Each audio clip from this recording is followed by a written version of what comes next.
Hello and welcome back to the morning after from Engadget. My name is Matt Smith and this week we are reporting live from the biggest tech show in the world, CES 2025. We've seen the best and we've seen the rest, but what exactly is worth your time and your money? Well, we have our annual Best of CES awards for that, link here or maybe here.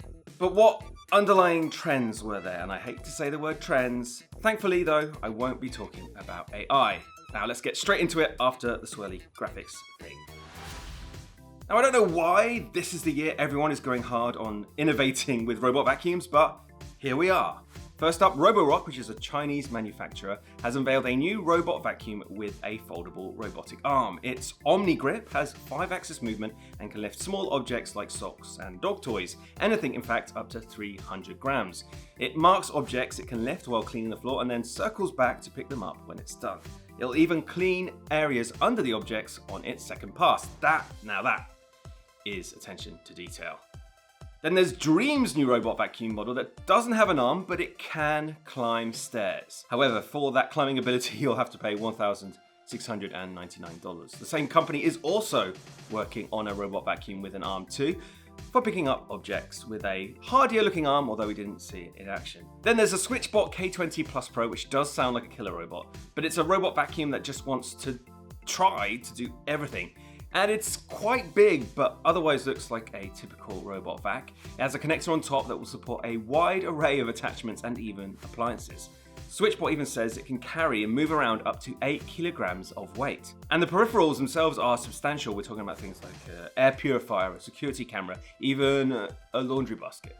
And hopefully if all these robot vacuums come into existence, we'll get what I've always wanted, Robot Wars Domestic Edition. Yeah. Here comes the Meta stuff. Yes, sadly it can't all be just frivolous tech announcements from CES. Meta CEO Mark Zuckerberg announced this week that the company is suspending its fact-checking program and moving to an X-style community notes model across Facebook, Instagram, and Threads. Now over at Engadget.com we go into all the details on the changes Meta are promising. But is this an attempt by the company to court the new presidency? Well, alongside donating to Donald Trump's inauguration fund and even adding Trump's buddy and UFC CEO Dana White to its board, yeah, probably that. And it's a shift. Meta blocked Trump from using his accounts over years after he stoked the flames of the attempted coup on January 6th, 2021. Zuckerberg, who revealed the big changes on Fox News, said Trump's election win was a cultural tipping point on free speech, and he added that the company was working with Trump to push back against other governments like China. Now, Meta also had its own blog post detailing all of those incoming changes, which it titled More Speech and Fewer Mistakes, which I don't think is how it's going to go. Blissfully back to CES, where solar is back.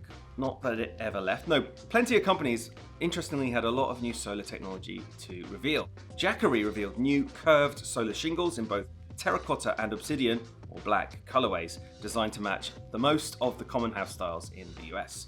Solar shingles aren't new, but these are the first with a wavy aesthetic, and it's that kind of trailblazing innovation that brings us to CES. Meanwhile, Anker revealed a beach umbrella with solar cells built in. It's flexible, it's freestanding, and it can charge your phone or even power the company's also new Everfrost 2 cooler. The cool thing here, I hate myself, is that it uses perovskite solar cells to offer 30% better performance than the traditional silicon cells. That means it translates to a solar rated power of up to 80 watts. It'll launch close to the summer, which is logical. Now then, there was also EcoFlow's Solar Hat, which is a floppy number able to charge 2 devices at once. The paneling on the hat will output a maximum of 5 volts or 2.4 amps, so you can expect it to keep your phone or tablet topped up, if not do much else. And Fashion Victims Cameron Joyce, it's already on sale now for $125.